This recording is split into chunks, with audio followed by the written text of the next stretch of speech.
제7장 두려움과 불안. 불확실한 미래를 사는 용기의 심리학. 아침에 일어난다. 아직 아무 일도 일어나지 않았는데 가슴이 무겁다. 오늘 회의에서 내가 실수하면 어쩌지? 상사가 내 보고서를 보며 무슨 생각을 할까? 동료들은 나를 어떻게 평가할까? 한 달 후 프로젝트는 성공할 수 있을까? 1년 후 나는 지금보다 나아져 있을까? 아직 오지 않은 미래가 당신을 짓누른다. 아직 일어나지 않은 사건이 당신을 떨게 만든다. 당신은 알고 있다. 이 두려움이 비합리적이라는 것을. 그러나 아는 것과 느끼는 것은 다르다. 이 감정을 아는가? 당신은 혼자가 아니다. 이 장에서는 두려움과 불안의 심리적 메커니즘을 두 권의 베스트셀러 심리학 저서를 통해 분석한다. 첫 번째는 피파 그레이지의 나를 단단하게 만드는 심리학이고, 두 번째는 주디스 실즈의 변화 본능이다. 피파 그레이지는 지난 20년 동안 엘리트 스포츠팀과 주요 기업에서 활동하며 두려움과 공포를 다루는 일을 해온 심리학자이다.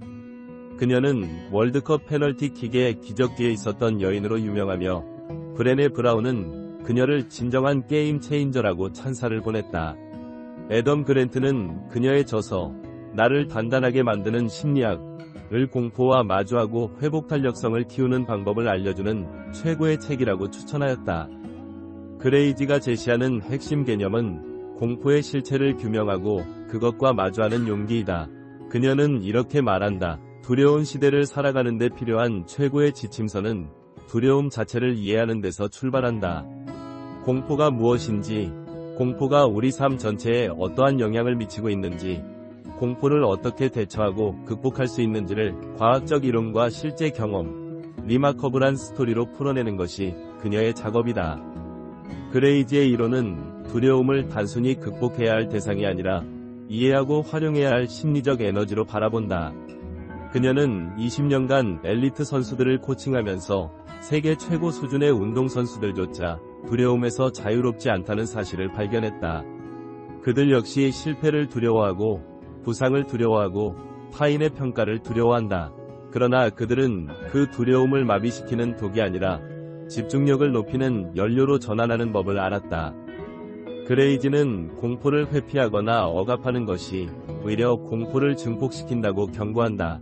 우리는 두려운 생각이 떠오르면 재빨리 다른 생각으로 전환하거나 두려운 상황 자체를 회피한다. 그러나 이 회피는 일시적 안도감만 줄 뿐, 장기적으로는 공포 회로를 더욱 강화한다. 뇌는 두려운 상황을 회피하는 데 성공할 때마다 그 상황이 정말로 위협적이라는 신호를 강화한다. 그레이지가 제시하는 해결책은 공포와의 의도적 마주함이다. 그녀는 선수들에게 실패에 대한 최악의 시나리오를 구체적으로 상상하게 한다. 페널티킥을 실패하면 어떤 일이 일어나는가? 팬들이 비난할 것이다. 언론이 비판할 것이다. 감독의 신뢰를 잃을 수도 있다.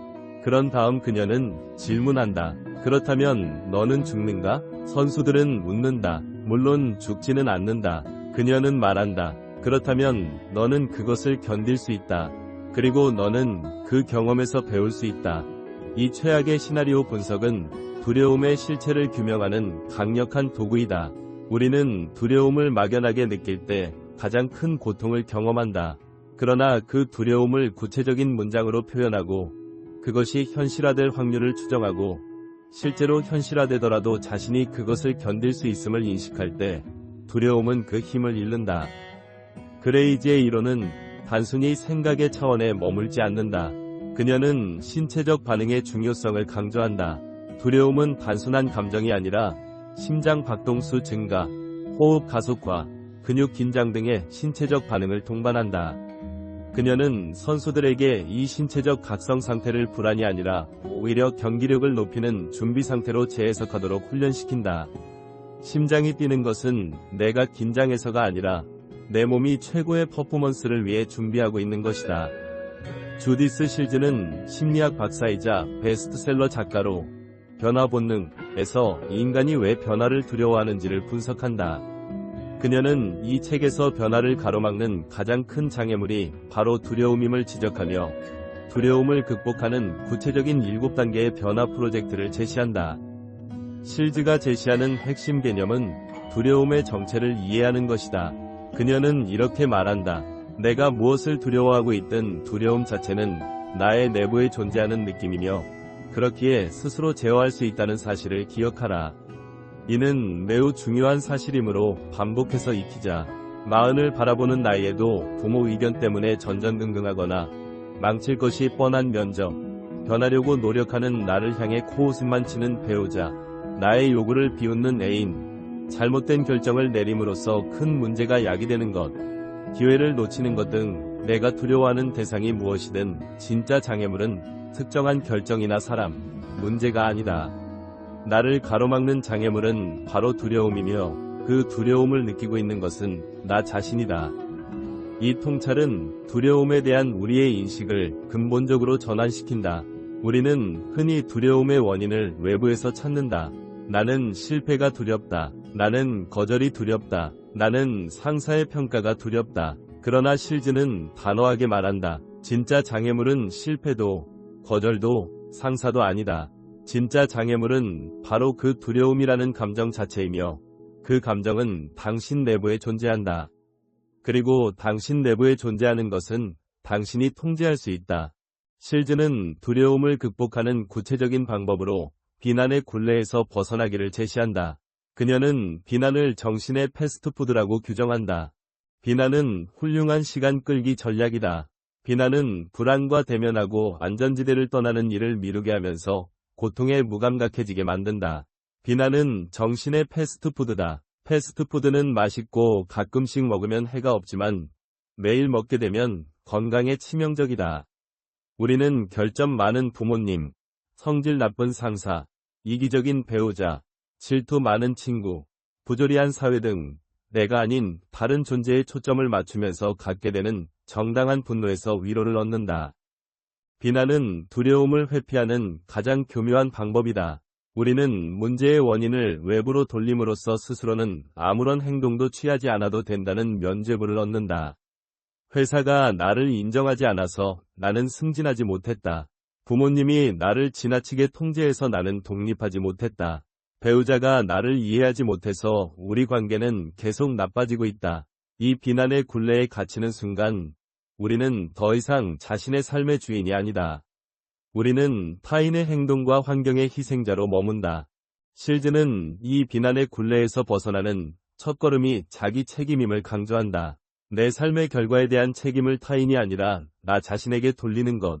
이것은 결코 자기 비난이나 자기 학대를 의미하지 않는다. 오히려 그것은 자신의 삶에 대한 주도권을 되찾는 행위이다. 내가 이 상황에 어떤 기여를 했는가? 내가 다른 선택을 할 수 있었는가?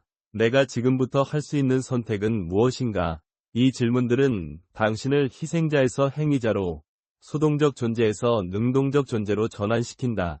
실즈는 또한 안전지대의 덫이라는 개념을 통해 두려움이 어떻게 우리를 변화로부터 가두는지를 설명한다. 자신을 변화시키는 일이 그토록 힘든 싸움인 이유는 무엇일까? 그것은 현재가 아무리 끔찍하다 하더라도 어쨌든 편하기 때문이다. 진흙탕처럼 끔찍하지만 편안한 그곳, 그곳의 이름은 안전지대이다. 우리는 인생의 대부분을 자신이 만든 안전지대에서 웅크린 채 보낸다. 그곳은 익숙하고 아늑한 항구 같은 곳이다. 하지만 안전지대에서 가장 많이 들려오는 소리는 불평과 불만이다. 짜증나고 지루해. 일이 너무 많아 정신을 못 차리겠어. 사는 게 정말 재미없어. 이렇게 살고 싶지 않아. 안전지대는 분명히 불만족스럽지만 적어도 예측 가능하다. 우리는 내일 무슨 일이 일어날지 안다. 우리는 어떤 상황에서 어떻게 반응해야 하는지 안다. 이 예측 가능성은 불안을 낮춰준다. 반면 변화는 예측 불가능성을 감수해야 한다. 실패할지도 모른다. 더 나빠질지도 모른다. 더 나아진다 해도 그 과정이 고통스러울지도 모른다. 이 예측 불가능성에 대한 두려움이 우리를 안전지대에 머물게 한다. 실즈는 이 안전지대의 덫에서 벗어나는 방법으로 작은 변화의 성공 경험 축적을 제안한다. 그녀는 이렇게 말한다. 모든 위대한 결말은 작은 일에서부터 시작된다. 인생을 송두리째 바꾸는 거대한 변화는 오히려 더 큰 두려움과 저항을 불러일으킨다. 그러나 오늘 당장 할 수 있는 가장 작은 변화 하나를 선택하고 실행하는 것은 충분히 가능하다. 그리고 그 작은 성공 경험은 당신의 뇌의 변화가 두렵지만은 않은 것임을 학습시킨다. 그레이지와 실즈의 이론은 서로 다른 각도에서 두려움과 불안을 분석하지만 두 이론이 제시하는 해결책은 한 지점에서 만난다. 그것은 두려움을 회피하거나 억압하는 것이 아니라 그것의 실체를 규명하고 정면으로 마주하는 용기이다. 그레이지의 이론에 기반한 인지-행동 전략은 다음과 같다. 첫 번째는 두려움을 구체화하는 훈련이다. 당신이 지금 가장 두려워하는 것을 떠올려라.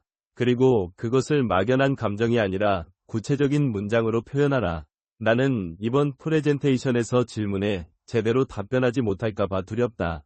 나는 상사가 내 보고서를 보고 무능력하다고 평가할까봐 두렵다. 나는 연인에게 거절당할까봐 두렵다. 이 구체화 작업은 두려움의 실체를 규명하는 첫걸음이다. 두 번째는 최악의 시나리오를 분석하는 훈련이다. 당신이 두려워하는 상황이 실제로 현실화된다면 최악의 경우 어떤 일이 일어나는가? 당신은 그것을 견딜 수 있는가? 당신은 그 경험에서 무엇을 배울 수 있는가? 대부분의 경우 우리가 상상하는 최악의 시나리오는 실제로 현실화될 확률이 극히 낮으며 설령 현실화되더라도 우리는 생각보다 훨씬 강인하게 그것을 견뎌낸다.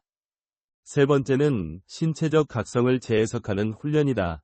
두려움을 느낄 때 당신의 신체는 어떤 반응을 보이는가? 심장이 빨리 뛰고 호흡이 가빠지고 근육이 긴장된다. 이제 이 신체 반응을 불안의 증상이 아니라 당신의 몸이 중요한 순간을 위해 준비하고 있다는 신호로 재해석하라. 내 심장이 뛰는 것은 내가 긴장해서가 아니라 내가 최고의 퍼포먼스를 발휘할 준비가 되었다는 증거다. 실즈의 이론에 기반한 인지-행동 전략은 다음과 같다. 첫 번째는 비난의 굴레에서 벗어나는 훈련이다. 당신이 현재 겪고 있는 문제에 대해 누군가를 비난하고 있다면 잠시 멈추어 이렇게 질문하라. 이 상황에서 내가 통제할 수 있는 것은 무엇인가? 내가 다른 선택을 할 수 있었던 부분은 무엇인가? 내가 지금부터 할 수 있는 선택은 무엇인가? 이 질문들은 당신을 희생자에서 행위자로 전환시킨다. 두 번째는 안전지대를 진단하는 훈련이다. 당신의 삶에서 가장 불만족스럽지만 변화를 시도하지 못하는 영역은 무엇인가? 당신은 그곳에 머무는 대가로 무엇을 얻고 있는가? 예측 가능성, 안정감, 낮은 에너지 소비. 그리고 당신은 그곳에 머무는 대가로 무엇을 잃고 있는가? 성장, 도전, 새로운 기회, 더 나은 삶의 가능성. 이 비용 편익 분석은 안전지대의 진정한 대가를 인식하게 한다. 세 번째는 작은 변화의 성공 경험을 축적하는 훈련이다. 당신이 변화하고 싶은 영역에서 오늘 당장 할 수 있는 가장 작은 행동 하나를 선택하라. 보고서에 서론만 쓰기, 헬스장에 가서 10분만 운동하기, 거절이 두려워 미뤄왔던 대화를 시작하기. 그리고 그 작은 행동을 실행한 후 스스로에게 칭찬과 응원을 보내라. 나는 해냈다. 나는 변화할 수 있다. 이 작은 성공 경험들이 쌓여 당신의 두려움을 극복하는 근육을 만든다. 그레이지는 말한다. 두려움은 결코 완전히 사라지지 않는다. 그것은 인간 존재의 근원적 조건이다. 그러나 우리는 두려움과의 관계를 근본적으로 재정의할 수 있다. 두려움을 회피하고 억압하는 대상에서 정면으로 마주하고 이해하고 활용하는 대상으로 전환할 수 있다. 실즈는 말한다. 내가 무엇을 두려워하든 그 두려움을 느끼고 있는 것은 바로 나 자신이다. 그리고 나 자신이 느끼는 것은 나 자신이 통제할 수 있다. 두려움은 외부의 적이 아니다. 그것은 내부의 감정일 뿐이다. 그리고 감정은 선택할 수 없을지라도 그 감정에 어떻게 반응할 것인지는 선택할 수 있다. 당신의 두려움은 지금 어떤 모습인가? 당신은 그것을 회피하고 있는가? 억압하고 있는가? 아니면 정면으로 마주하고 있는가? 당신은 두려움의 노예인가? 두려움을 활용하는 주인인가? 당신은 안전지대의 덫에 갇혀 불평하고 있는가? 아니면 작은 변화의 첫걸음을 내딛고 있는가? 이 질문에 답하는 순간 당신은 두려움과의 관계를 재정의하는 첫걸음을 내딛는 것이다. 그리고 그 첫걸음이 바로 불확실한 미래를 사는 용기의